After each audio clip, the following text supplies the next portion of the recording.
This is David, who has remained anonymous until now, only known in the medical journals as John Joan. And this is Janet Reimer, David's mother, and to raise him as a girl. السلام عليكم ورحمة الله تعالى وبركاته. أصحابته الشرف بدن إيكو حرين channel كده دوينها يوتيوب صاحب يالكو سودو هذا مقال كينا مانتا بالكورن لعل هدوال لعل إلهي كمردقة لعل واضح حنوستي اسبيتالك أيا لقولا عرر لقو دقي ديتنا واحد كعنته هو كشي بعد دكتور هادو أدب درن وفضل بدن مركاسو حقيل الدونية إنو كداوية أو حالة ضعف مذوح كقبته بالله in uuba aqoon cusub iyo hindise cusub adiga kugu tijaabiyo sidii inaad tahay mid kamid ah xayawaanaadka sida jiirka iyo waxyaabo la midka walibana waalidkaaguna ay yihiin kuwii ku geeyayba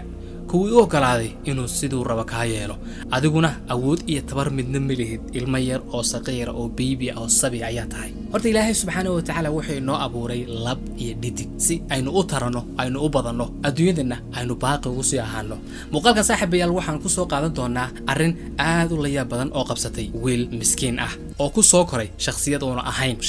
uuna ahayn waxaan uga jeedo muuqaalkan ayaan ku faahfaahinayaa aduu indhala joog waa mid kamid ah dhacdooyinkii aniga igu layaab ka badnaayen arko haddaba saaxiibayaal horaha nagu socno muuqaalkeena maanta ku soo dhawaada haddaba saaxiibayaal muuqaalkeena oo faahfaahsan dacdadan aan muuqaalkeena maanta ku soo qaadan doono ayaa waxa ay dhacday ambaba saa bilaamatay 60meeyadii ilaa 70meeyadii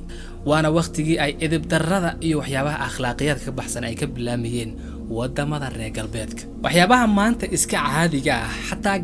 gaalada ah ayaa beriyii hore ka xishoon jirtay oo ka waswasi jirtay marka arkaan naaqawan naagnin loo bedelay yani umuurahan iyo fuduulahan maanta faraha lagu la jiro waayadii hore xataa gaalada duubka cad ayaa ka xishoon jirtay kuwa madmadow iska badhaafe haddaba 60meeyadii iyo 70meeyadii waa waqtiyadii ay bilaabayeen ambaba se lagu fikirayay oo caadi laga dhigayay waxyaabaha anshaxa iyo adaabta ka baxsan waqtiyadaas haddaba waxa soo baxay qolyo sheeganaya dhaqaatiir oo isku dayaya inay la soo banbaxaan fikrado runtii aad u layaab badan fikrado cajaa'ib badan hadda ma aha niman saynis yahano oo aqoon yahano oo dee si cilmiyeysan oo ku dheehan tahay hufnaani wax u baadheen ma aha waa dad iska caadiya oo dhaqaatiir sheeganaya oo haddana la imanayay waxyaabo cusub oo aan hore loo arag oo la yaab badan haddaba saaxiibayaal waxaan ku soo qaadan doonaa inuu ka hadli doonaa mid kamid ah dhaqaatiirtaasi edebta daran leh dhacdo la yaab leh oo kula kacay qof miskiin ah isla mar ahaantaana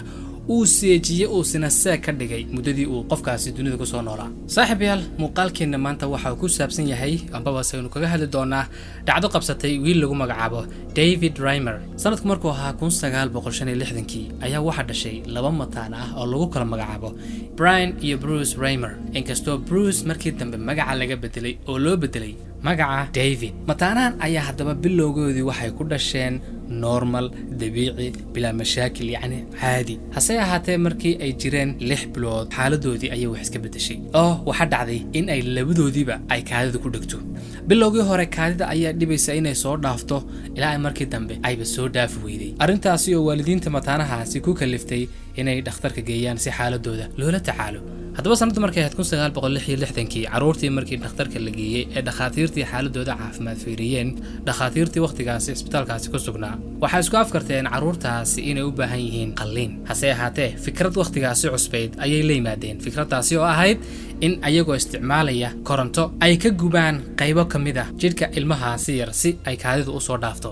haddaba waxay ku bilaabeen Bruce ambaba se wiilkii markii dambe loo bixiyay David haddaba David markii ay kula kaceen ambaba se ay ku dhaqaaqeen fikradii ay ku wada heshiiyeen dhakhaatiirtii ee ahayd in la gubo iyadoo la isticmaalayo koronto ayaa waxa dhacday in wiilkii yaraa ay si xun u gubaan dabkii ku baxsado meel qaldan ay gubaan ilaa heer ay gaadhiba wiilkii yaraa ay xubnihii taranka ay ka gubaan yani ilmahaasi yar xubnihiisii taranka uu ku socon lahaa ku kaaji lahaa ku tarmi lahaa way ka gubeen miskiinkii haddaba dhakhaatiirtii markay arkeen in xaalad xumaatay wiilkaasina ay gacantu kaga dhacday oo aan waxba laga qaban karin waxay yiraahdeen war haddaba kani wixii aynu ku sameynay laakiin kan kale yayna gubin ee qalliin caadi ah aynu ku sameyno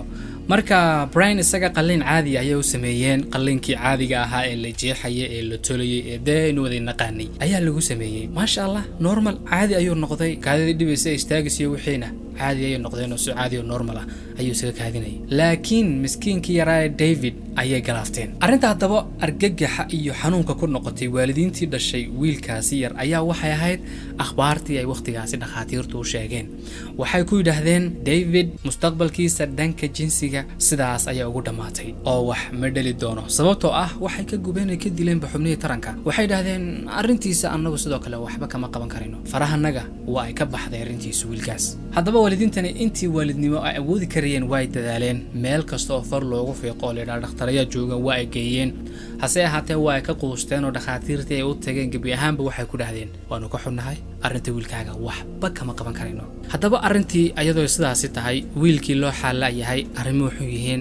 ayaa maalin maalmaha kamid ah qoyskan iyo TV iska daawanayay gaar ahaan daawanayay TV show maalintaasi lagu casuumay psychologist lagu magacaabo Dr. John Money oo sheeganayay inuu yahay khabiir ku takhasusay dhanka sexual identity iyo sidoo kale biology of gender hadaba doctorkani TV showgaasi lagu marti qaaday ayaa qaabka oo khudbada u soo jeedinayay waxa ka muuqatay balaaqo hadal yaqaannimo iyo kalsooni xad dhaaf oo ka muuqatay taasi oo u horseeday inay qoyskani ku dagmaan isla mar ahaantaana ay ku raaxaystaan dhageysiga hadallada afkiisa ka soo baxaya hadaba ninkan markii hadalladiisa u fiirsadeen ayaa waxa uu ka dhawaajiyay aragtiyo uu soo jeediyay aragtida oo waqtigaasi doctorkani soo bandhigay ayaa waxay ahayd in genderku aanu ahayn wax lagu dhasho isla mar ahaantaana uu yahay wax sida ay rabtaa u maamulan kartid iska bedeli kartid yacni haddii aad rag tahay gabadh baa iska dhigi kartaa yacni wax forever ama aha ragnimada haday ku qancin weydo dhanka kale bedelanaysayo gabadh baa iska dhigi kartaa sidoo kale haddii aad gabadh tahay isla mar ahaantaana aad jeceshahay inaad wiil noqotid waad iska dhigi kartaa hadaba ninkan qaabka uu hadlayay ay ka muuqato dhiirinaanta iyo fikradahan la yaab kale oo la soo banbaxay ayaa familkani aad u soo jiitay waxaana yiraahdeen khalaas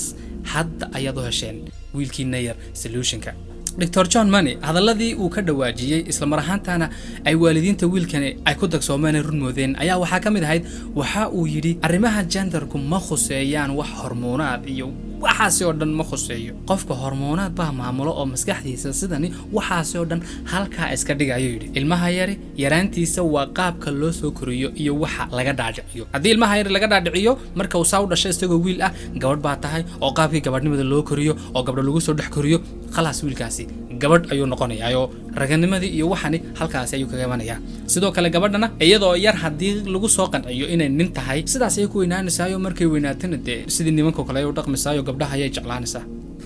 ninkan hadaba sheeganaya caalimka ah oo leh wiilku si kastuu wiilu yahay hadii lagu soo barbaariyo gabadhnimo gabadh ayuu mustaqbalka noqon karayaa oo xubnaha taranka iyo waxana wax weeyaan waa la farsameyn karayaa waa loo gelinayaa kii gabdhaha hadii gabadh tahayna kii ragga ayaa lagu tolayaa walibana kaaga si daran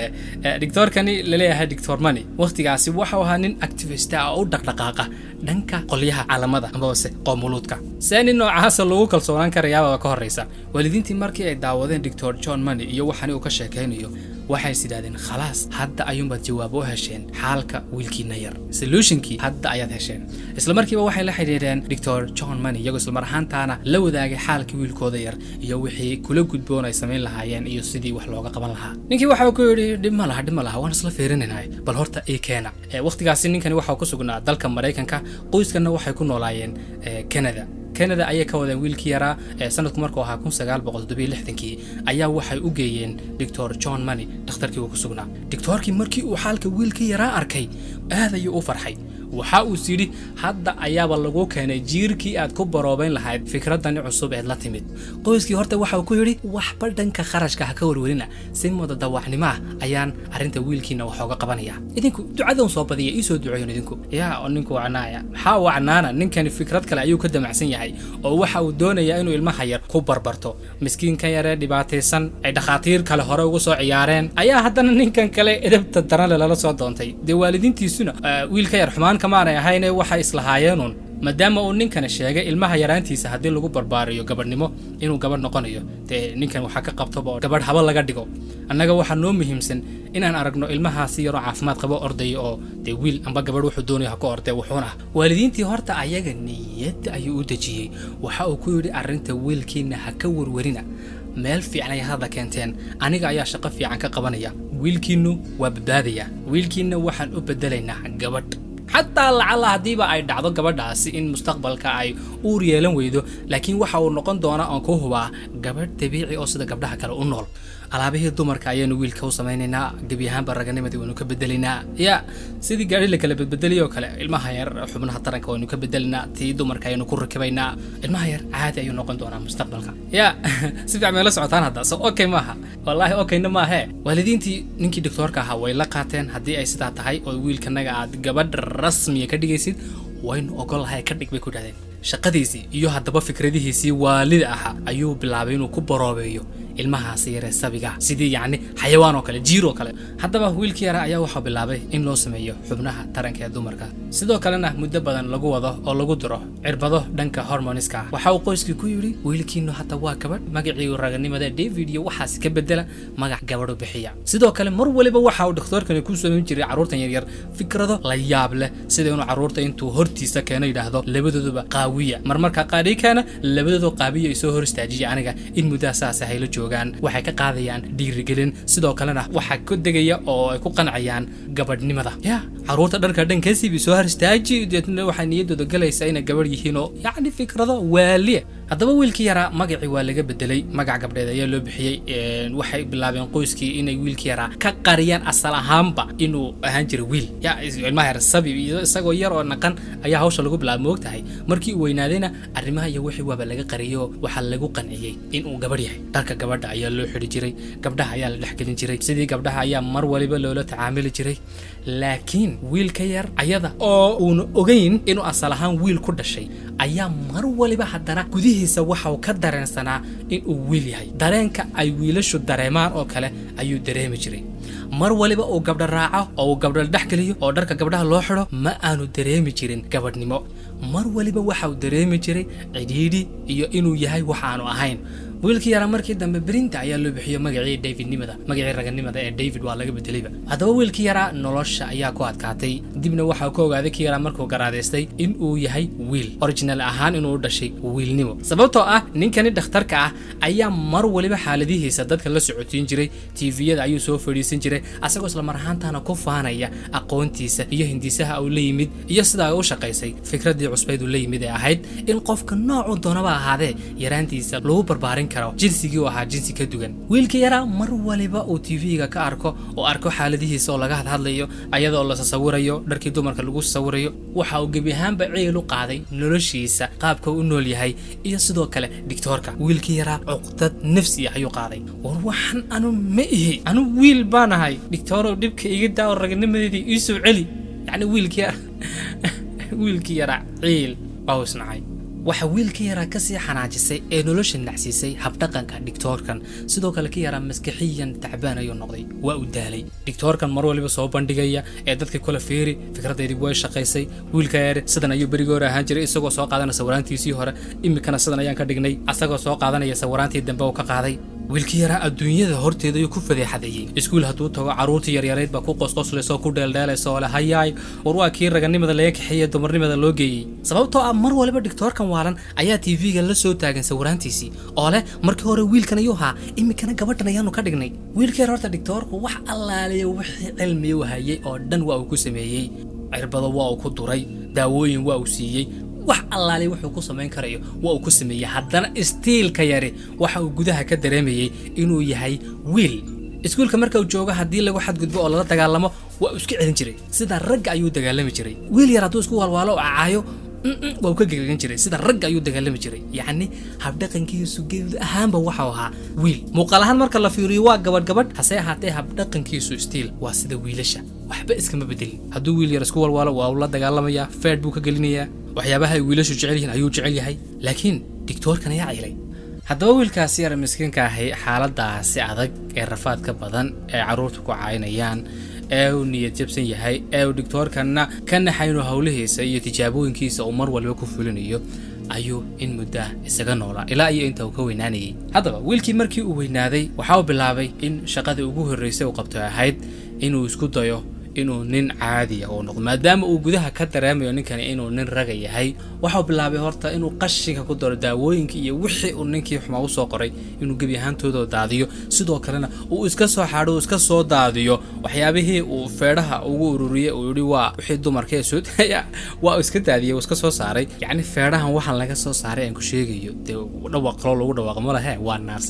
naasihii uu talagalay dhaqtarkii waa la si uu yani uu xaqiijiyo inuu ninkani gabadh caadi ah noqday ayaa naasafik iyo wax noocaas loo beeray marka wixii waa iska soo xaaqay waa iska soo daadiyay maadaama uu ninkani doonayo inuu noqdo nin rageed lejana sababtoo ah gabadh qurux badan hadduu arko gabadhii waa ku haystaaba haddii uu wiil ka helo uu ku soo dhaqdhaqaaqo hey gabadh qurux badan baad aariye arnaga qalleeniyo gabadhna manihiin noo baneeb odhanaya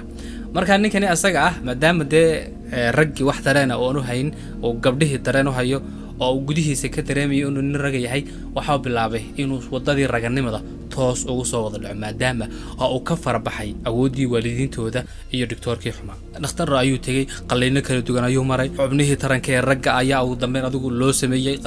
gaaradan waa cajaa'ib moogtahay xubnihii taranka ee ragga ayaa loo sameeyay yani ninkii adigu waxa ku soo dhacay wadadii raganimada waxa uu bilaabay inuu jimta tago uu aad u jimicsado uu awoodiisa kordhiyo uu dharka ragga xidho uu sida ragga timaha u jarto ilaahayba ugu dambeyn isbarteen gabadhiina ay iska heleen ugu dambeynna gabadhaasi ayaabuu guursaday David ugu dambeyn waxa uu rafad ku soo noolaadaba waxa uu guursaday gabadh hase ahaatee ayada oo uu gabadh guursaday oo wadadii raganimada ku soo dhacay ba still haddana ay dadku dacaadeynayeen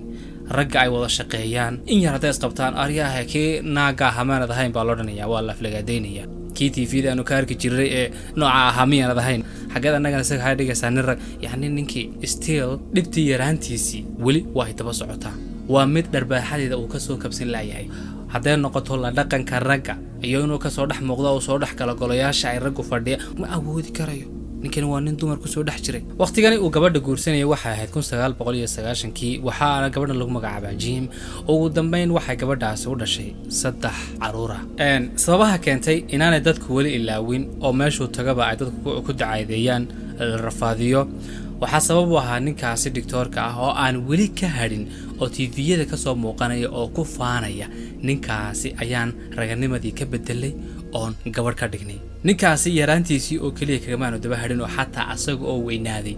ayuu TV-yada ka soo muuqan jiray asagoo ku faanaya wixii foosho xuma wiilkaasi yar kula kacay David ugu dambeyn waa uu weynaaday wixii dadaalkiisa uu sameyn karayo waa uu sameeyay oo yani ku xaqiijin karayo ninkan inuu nin raga yahay oo dunida ku tusi karayo TV ayuu soo fadhiistay wareysiyo ayaa laga qaaday xataa film ayaa laga sameeyay lagu magacaabo Dr. Money and the Boy with No Penis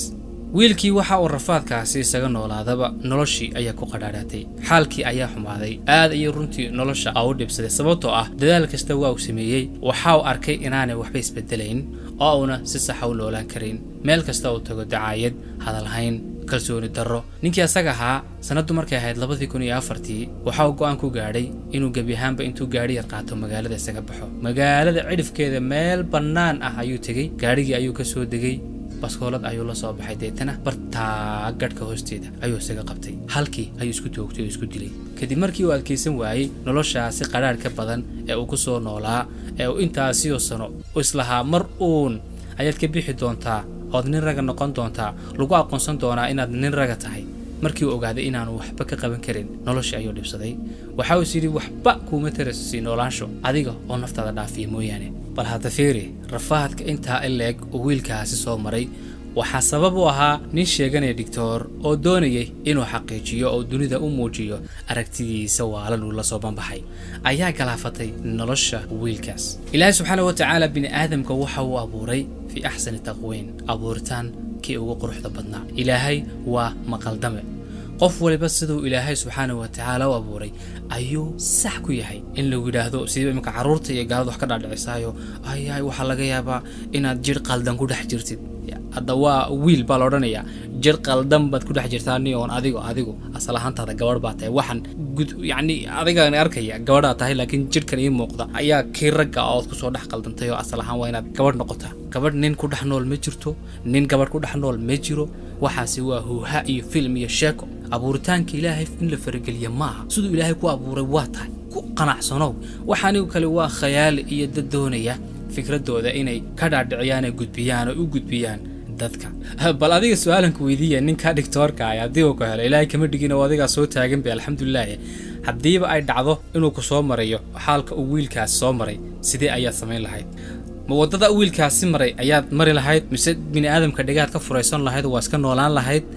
mise doctorkaasi laftirkiisa meesha joogo inta ugu tagtid ayaad cadaabaha ka waraabin lahayd aniga ka shakhsi ahaan ninka rafaadka inta laga soo mariyay caafimaad inuu mar walba TV ku soo fadhiisto waa weekii xalay tagay intaan TV-giisa ugu dhax tagaan la xaqiijiyo imika dadka u sheeg inaan nin ragacay wareedhaha muuqaalkani halkaas ayaan maanta ku soo gabagabeynaa hadda ugu maasanta daawashada fadlan muuqaalka like saar sidoo kale dadka cusub taajin dadweynaha ku soo biro subscribe saar intaanu muuqaalkan muuqaal xigo xiisala isugu mid doono waxa idinkaga tagaya sidaas iyo amaana Allah iyo wiilaa tawfiiq assalaamu calaykum waraxmatullaahi wa barakaatuh